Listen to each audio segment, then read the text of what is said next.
국회 앞에서 이제 그 부당함을 말하고 있는데 차별금지법이라는 게 얼핏 보면은 참 좋은 법 같습니다. 여러분들 차별금지법을 보시면 사람은 피부 색깔, 인종, 성별, 출생 지역 이런 것에 따라서 차별을 받지 않는다. 얼마나 좋은 말입니까? 우리가 인종차별하면 안 되잖아요. 피부색이 검다고 하나님이 창조하신 흑인을 멸시해서도 안 되고, 출생 지역이 뭐 전라도라고 경상도라고 차별해서 안 되죠. 그런데 차별금지법에 차별을 하지 말라고 가르치는 교회가 왜 차별금지법을 반대를 하느냐? 여러분들 정확하게 우리가 개념을 갖고 있어야 됩니다. 말장난에 속아나면 안 되는 겁니다. 차별금지법을 보면요, 좋은 말이 많이 포장되어 있는데 그 속에 독소가 있어요. 그 독소가 뭐냐? 성적 지향성, 맞습니다. 성정체성, 종교, 이 세 단어가 있습니다. 여러분, 우리가 이 세상을 살아가면서 이 악한 자들의 말장난에 넘어가지 않기 위해서는 정확한 개념을 가져야 됩니다. 이 세상에는 옳고 그름의 문제가 있고 다름의 문제가 있습니다. 피부색은 다름의 문제입니다. 피부 색깔이 다른 거죠. 출생지가 다른 거죠. 그것은 옳고 그름의 문제가 아닙니다. 당연히 차별하면 안 되는 겁니다. 태어날 때부터 피부색이 어떻다고, 출생지가 어떻다고, 성별이 여성이라고 당연히 차별하면 안 되는 겁니다. 근데 거기에다가 이 좌파들은 교묘하게 옳고 그름의 문제를 넣어서 이 말장난을 하고 있는 겁니다. 그러면서 마치 차별은 나쁜 것처럼, 옳고 그러면 여러분 차별해야 됩니다. 차별하지 않는 게 죄입니다. 성경에 뭐라고 되어 있냐? 도적질하지 마라, 살인하지 마라. 여러분들, 도적질하지 말고 살인하지 말라는 것은 옳고 그름의 문제지 다름의 문제가 아니란 말입니다. 그러면 우리가 살인에 대해서 차별을 해야죠. 엄정하게 처벌을 하고, 잘못에 대해서는 잘못이라고 말을 해야 되겠죠. 잘못에 대해서 잘못이라고 말하지 말라는 것은 양심의 자유를 침해하는 거란 말입니다. 동성애는요, 다름의 문제가 아니에요. 옳고 그름의 문제입니다. 인간의 창조 질서를 거역하는 아주 악하고 마귀와 같은 행동이에요. 여러분들, 동성애로 인류가 존속할 수 있습니까? 아니요. 동성애가 다름의 문제입니까? 아닙니다. 동성애는 성경이 죄라고 말하고 있고 옳고 그름의 문제란 말입니다. 옳고 그름의 문제를 차별하지 않는 자는 그게 바로 죄인이에요. 맞습니다. 여러분들, 형법에서 방조범이라는 거 아시죠? 방조범, 절도 방조범, 도둑질을 하는 것을 보고 있어도 그것도 방조범으로 처벌된단 말입니다. 살인 방조범, 자살 방조범. 여러분, 자살이 옳고 그름의 문제고 자살이 잘못된 것이라면 여러분, 잘못되었다고 말하는 게 그게 인간의 도리란 말입니다. 맞습니다. 왜 잘못된 것에 대해서 잘못이라고 말할 수 있는 인간의 양심의 자유를 침해하는 법이 바로 차별금지법입니다. 신앙의 자유, 양심의 자유, 종교도 마찬가지입니다. 여러분들, 종교가 차이가 없습니까? 그냥 이것도 되고 저것도 되고 그냥 고르다가 하나 고른 겁니까? 적어도 신앙을 갖고 있는 사람에게는 자신의 종교는 옳고 그름의 문제가 되는 겁니다. 무엇이 옳고 무엇이 그르다는 말을 할 자유를 주지 않는 것, 그것이 바로 종교의 자유의 근본의 침해라 말입니다. 맞습니다. 베트남이 기독교인을 종교의 자유를 침해할 때 믿는 건 자유다. 하지만 옆에 사람한테 기독교에 대해서 말하지 마라. 그거는 종교의 자유의 근본을 침해하는 행위입니다. 그래서 차별금지법에 다름의 문제인, 우리가 당연히 차별하면 되지 않는 인종과 성별과 출생 지역이나 천부적인 인간의 기본 장애나 이런 부분에 대한 것과 교모히 사탄이 옳고 그름의 문제를 섞어서 밥에 모래를 섞으면 여러분 밥을 먹을 수 있습니까? 못 먹습니다. 사과에 독을 섞으면 여러분들 사과를 먹으면 됩니까? 됩니다. 음식에 독을 조금 섞어도 그것은 먹지 못하는 겁니다, 여러분. 아무리 올바른 내용이 많이 적혀 있어도 그 안에 독이 있는 순간에는 독이 있는 사과란 말입니다. 맞습니다. 독이 있는 사과를 먹어도 된다는 그런 것은 말이 되지 않는 겁니다. 그래서 우리가 이 좌파들의 말장난, 차별은 나쁜 것이다. 왜 교회가 차별금지법을 반대하느냐? 그것은 악의 문제이기 때문에, 선악의 문제이기 때문에 반대한다고 얘기를 해야 됩니다. 맞습니다. 그것은 동성애 조장법이기 때문에 반대한다. 그것은 인간의 표현의 자유, 잘못을 잘못이라고 말할 수 있는 인간의 가장 기본인 표현의 자유를 말살하는 법이기 때문에 반대를 한다고 얘기를 해야 되는 겁니다. 낙태 문제를 말씀드리겠습니다. 낙태 문제도 낙태의 문제가 인간의 생명권에 관한 문제입니다. 인간의 생명권을 가지고 어떻게 흥정을 합니까? 여러분, 이 문재인 정권이 24주까지 죽여도 된다고 되어 있습니다. 여러분, 24주는 생명입니다. 맞습니다. 온전한 생명입니다. 24주. 어떻게 24주를 죽여도 된다고? 용어를 바꿔야 됩니다. 낙태죄가 아니고 살인죄라고. 맞습니다. 여러분들, 낙태의 문제도 옳고 그름의 문제입니다. 다름의 문제가 아니란 말입니다. 인간이 합리화를 하고 죄에 대해서, 거짓에 대해서 합리화를 하는 것은, 그것은 범죄입니다. 범죄. 아담과 하와가 죄를 범하고 나서 합리화를 했죠. 합리화를 하는 인간은 답이 없습니다, 여러분. 낙태의 가장 많은 원인이 뭡니까? 사회 경제적인 사유. 여러분들, 먹고 살기 힘들다는 말입니다. 쉽게 말하면 낙태의 99%가 먹고 살기 힘들어서 사람을 죽인답니다. 여러분들은 먹고 살기 힘들어서 여러분들의 부모가 죽였다면 여러분들도 이 자리에 있을 수가 없어요. 어떻게 인간의 생명을 먹고 살기 힘들다는 이유로 죽이는 것이 정당화가 될 수 있습니까, 여러분? 여러분들, 이 모든 것들의 기본은요, 좌파들은요, 낙태를 찬성합니다. 좌파들은요, 차별금지법, 동성애를 찬성합니다. 여러분들, 이 좌파의 썩은 정신, 사회주의자, 공산주의자의 썩은 정신은요, 이상하게 일맥상통하게 돼 있어요. 복음주의나 신앙인이나 자유민주주의자들은 반대가 되는 거예요. 그런데 참 안타까운 것은 지금 이런 거짓된 것들을 하고 있는 사람들, 왜 신앙인들이, 저는 신앙인인지도 잘 모르겠지만 왜 기독교인들의 50% 이상이 민주당을 찍었죠?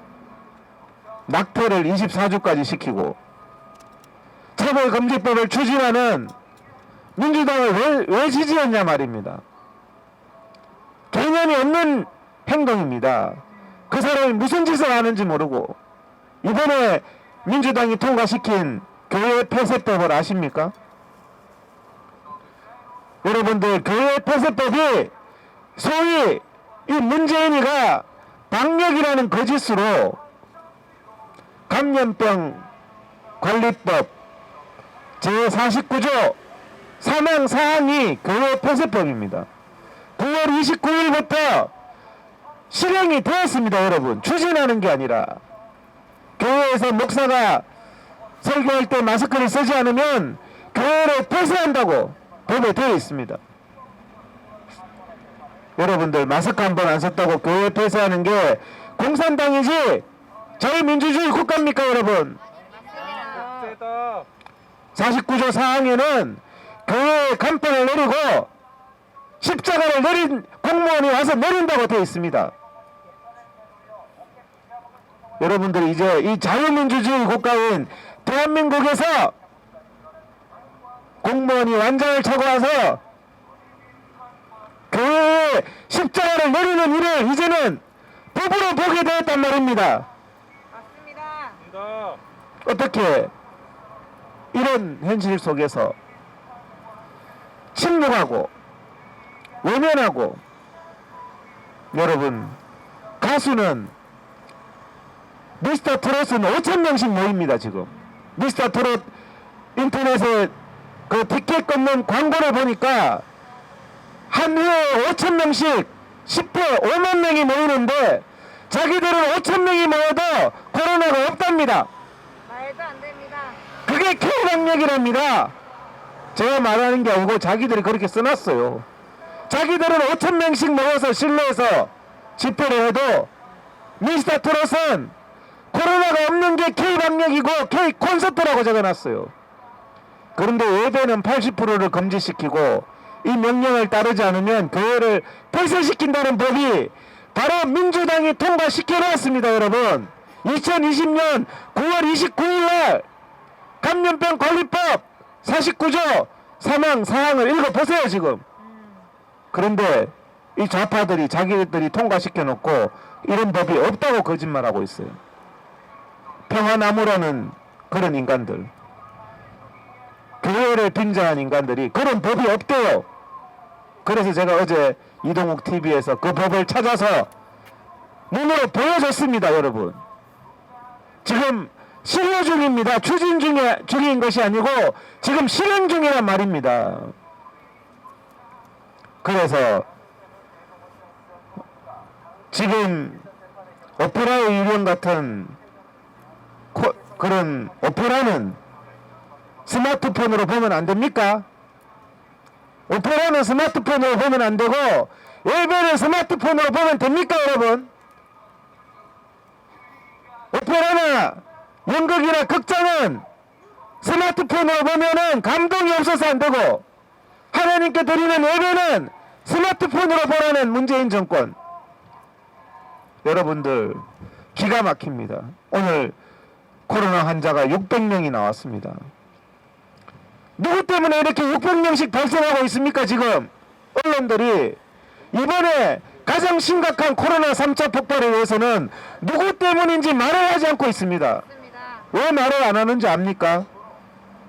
1차 때는 신천지 때문이라 그러고 2차 때는 8.15 국민 때문이라고 호들갑을 떨고 언론이 살인자네 뭐네 난리를 치던 인간들이 그것보다 몇 배나 심각한 3차 폭발에 대해서는 누구 때문인지 입을 다물고 있어요. 왜? 문재인 때문이기 때문입니다. 문재인이가 10월 20일부터 쿠폰을 1,000만 장 뿌렸습니다. 소비 쿠폰, 식당, 술집, 백화점, 유원지에서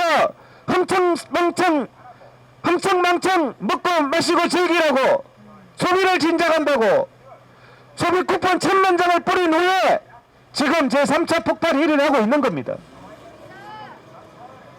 왜 살인죄로 처벌하지 않습니까? 2차 폭발도 7월 20일쯤 문재인이가 한국판 뉴딜 정책을 한다고 8월 17일을 임시 공휴일로 정하고 8월 1일부터 8월 17일까지 전 국민 휴가를 독려한 결과 8월 14일 날 폭발을 했습니다. 그것을 8월 15일 국민 탓을 하면서 강제검사를 3만 4천 명을 시켰습니다. 여러분, 이재명이 한 명 강제검사도 중대범죄인데 3만 4천 명에 대한 강제검사를 시킨 문재인, 정세균, 정은경이 반드시 법의 심판을 받아야 됩니다. 맞습니다. 1차 폭발은 누구 때문에 일어났습니까? 1차 폭발도 문재인 때문에 일어났습니다, 여러분. 맞습니다. 제가 PPT로 자료를 다 가지고 있습니다. 1차 폭발이 일어날 당시에 중국을 막으라고 저도 수없이 얘기했습니다. 질병이 창궐하는 우한 중국을 막아달라고 수없이 얘기했는데 중국과 고통을 나누겠다. 친구와 고통을 나누겠다. 어려울 때 함께하는 것이 친구다고 이런 개소리를 하면서 대한민국의 코로나 팬데믹을 일으킨 게 바로 문재인, 정세균, 정은경이란 말입니다.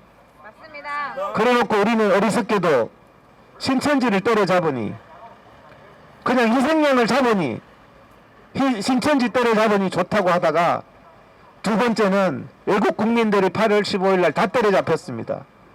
세 번째도 때려잡을 사람이 있었어요. 11월 14일 날 집회했던 민노총 15,000명 대규모 집회를 했습니다. 11월 14일 문재인이가 쿠폰 뿌리고 15일 동안 폭발을 하고 나니 민노총이 걸려들었어요. 11월 14일 날. 근데 민노총은 단 한 명도 검사 안 해요. 강제 검사 안 해요. 그리고 검사할 필요 없다. 야외 집회에서는 전파 안 된다. 민노총에서 전파 안 된다. 이러고 있어요. 그러면 누구 때문에 전파됐느냐? 제가 얘기하니까 서울시청의 박원순 꼬봉인 박유미가 뭐라 그러는지 압니까? 11월 15일 날 문재인이가 쿠폰 1,000만 장 뿌려서 확산시켜놓고 8.15 국민 때문에 퍼졌대요. 이런 새빨간 거짓말. 노래 황제처럼 노래 황제가 자기가 불을 지르고 기독교인 때문에 방화가 일어났다고 기독교인을 잡아 죽이고 핍박했는 거와 똑같은 일을 문재인이가 하고 있단 말입니다. 맞습니다. 자기가 코로나 1차, 2차, 3차 폭발이 일어나기 정확하게 2주 전에 언론 보도를 보십시오. 문재인이가 먹고 마시고 즐기라고 했는 기사가 있습니다.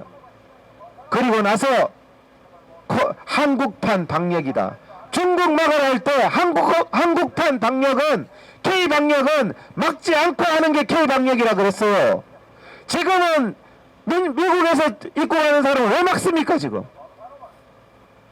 앞뒤가 새빨간 거짓말을 하고 있어요. 여러분, 그러면서 모든 것을 문재인, 정세균, 정은경이가 모든 것을 국민 탓으로 하면서 이 피해를 입고 고통을 당하고 있는 국민 탓을 하면서 국민을 구속하고 국민을 살인범으로 매도하고 이런 극악한 행위를 하고 있습니다. 이제는 검찰총장까지 찍어 내기를 하고 있습니다. 여러분, 제가 우리가 기독교 대형교회 목사들이나 교회 좌파 신도들이 착각하는 게 있어요. 저희들이 밖에 나와서 이렇게 경망스럽게 이렇게 하고 있으니 경망스럽게 여러분 얼마 전에 그랬죠. 야외에서 지금 서울시내 10명 이상 집회가 안 된다고 해서 지금 9명이 들어갔다 나왔다 하고 있잖아요. 그런데 교회를 부수는 데는 새벽 1시에 북한 공산당처럼 사랑제일교회에 800명의 영역을 보냈어요. 공안이다.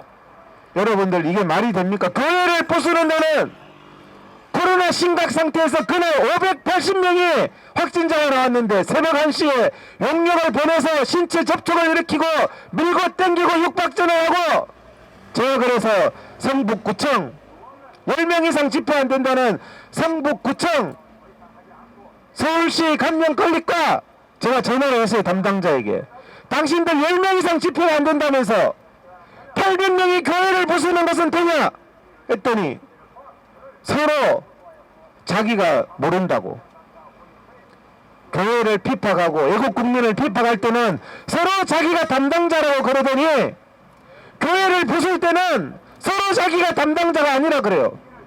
제가 다 녹음을 해서 고발을 한다고 했습니다. 성북구청은 서울시가 담당이고 서울시는 성북구청이 담당이래요. 교회를 예배를 비판할 때는 보건소도 자기 담당이고 구청도 자기 담당이고 서울시도 자기 담당이라고 하면서 교회를 부수는 영역에 대해서는 전부 다 못 본 척하면서 밤에 1000명이 뒤둥글고 있는데 하나님의 교회를 부수고 있는데 여러분들 이런 불의에 대해서 외면하고 있습니까? 사랑제일교회를 외면하다가 바로 여러분들의 교회의 십자가 간판이 다 내려지는 법이 9월 29일부터 시행 중이라 말입니다.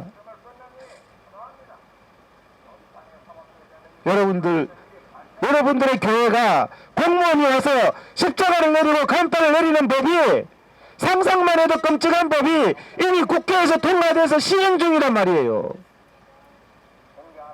내일 당신의 교회가 그런 걸 당해도 법으로 하는 거예요 지금. 그것도 북한법이 아닌 대한민국의 법으로 말이죠. 여러분들 대형교회 목사들이나 좌파 신도들이 착각하는 건 거룩은 교회를 부수는 자들과 피 흘리기까지 싸우는 게 거룩입니다 여러분. 맞습니다. 숨어서 비겁하게 외면하고 못 본 척하고 이 동성애를 정당화하는 차별금지법을 못 본 척하고 교회를 부수는 법을 못 본 척하고 혼자 거룩하게 기도를 한다? 그것은 가장 사악한 행위입니다 여러분. 맞습니다. 죄에 대해서 의를 위하여 목숨 바쳐서 싸우는 게 거룩입니다. 그게 의입니다 여러분. 무슨 거룩이 뿌리를 외면하는 게 거룩입니까 여러분. 맞습니다. 성경을 왜곡하지 마세요.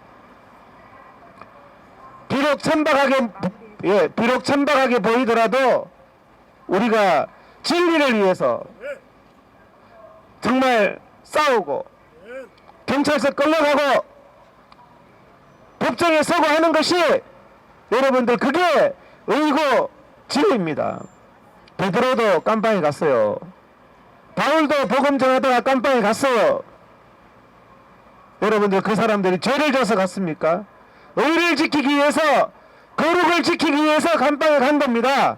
맞습니다. 여러분들이 하는 이런 행위가 제가 오늘 이 자리에 와서 젊은이들이 많다고 해서 과연 무엇이 옳고 그름의 문제인가, 무엇이 우리가 지켜야 할 거룩이고 의인가, 그 부분에 대해서 말씀을 드리는 겁니다. 마치겠습니다.